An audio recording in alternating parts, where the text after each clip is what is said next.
Trump నుండి అమెరికాను రక్షించండి. ట్రంప్ ఒక వ్యాపారవేత్త, ఒక వ్యాపార దిగ్గజం. ప్రపంచాన్ని కూడా ఒక వ్యాపార సంస్థలాగానే భావిస్తున్నాడు. ప్రపంచం నుండి తన లాభాన్ని ఆశిస్తున్నాడు. ప్రపంచంలోనే ఆర్థికంగా, ఆయుధపరంగా అత్యంత శక్తివంతమైన దేశానికి ట్రంప్ లాంటి వ్యక్తి అధ్యక్షుడు కావడమే ఒక దురదృష్టకరం. అతడు ఒక మానసిక పరిపక్వత లేని వ్యక్తి, దయాజాలి లేని ఇలాంటి వ్యక్తి నాయకుడు కావడం అమెరికా చేసుకున్న దౌర్భాగ్యం.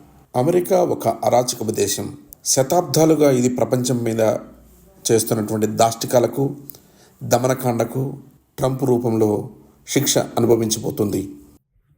అమెరికా అగ్రదేశం అయిందంటే అది ఒక అమెరికన్ల వల్లనే సాధ్యం కాలేదు. ప్రపంచపు నలుమూలల నుండి మేధావులు అక్కడ చేరి వారి జీవితాల్ని త్యాగం చేస్తే అమెరికా అగ్రదేశమైంది. అమెరికా మాట వినని ఎన్నో దేశాలను, దేశాధినేతలను నిర్దాక్షిణ్యంగా తుదముట్టించారు. ఆ దేశ ప్రజలను ఆకలి చావులకు వదిలేశారు.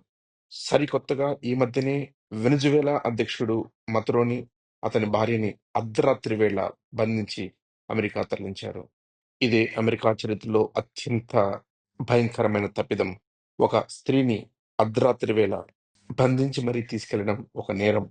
ప్రపంచం సాంకేతికంగా ఊహించని పుంతలు తొక్కుతున్న ఈ తరుణంలో ఇలాంటి క్రూరమైన, పాశావికమైన రాజులు కాలపు నాటి చేష్టలు అమెరికా చేస్తుంది. ఎదిరించి నిలబడే శక్తి లేని చిన్న చిన్న దేశాలు ఇలా అమెరికా అహంకారానికి బలైపోతున్నాయి. ఇది గమనిస్తున్న ప్రపంచ దేశాలు అమెరికా నాశనాన్ని కోరుకుంటున్నాయి. అమెరికా అహంకారానికి కారణమైన డాలర్ విలువను పడగొట్టడానికి ప్రయత్నిస్తున్నాయి. ముఖ్యంగా చైనా, రష్యా, భారత్ మరియు బ్రిక్స్ దేశాలు వ్యూహరచన చేస్తున్నాయి. ఒక స్త్రీని చెరబట్టిన రాజు గాని, రాజ్యం గాని బ్రతికి బట్టకట్టినట్టు చరిత్రలో ఎక్కడా లేదు. ఇందుకు ఉదాహరణ పురాణాలు, ఇతిహాసాలే. రామాయణం, మహాభారతం చెప్పే సత్యము ఇదే.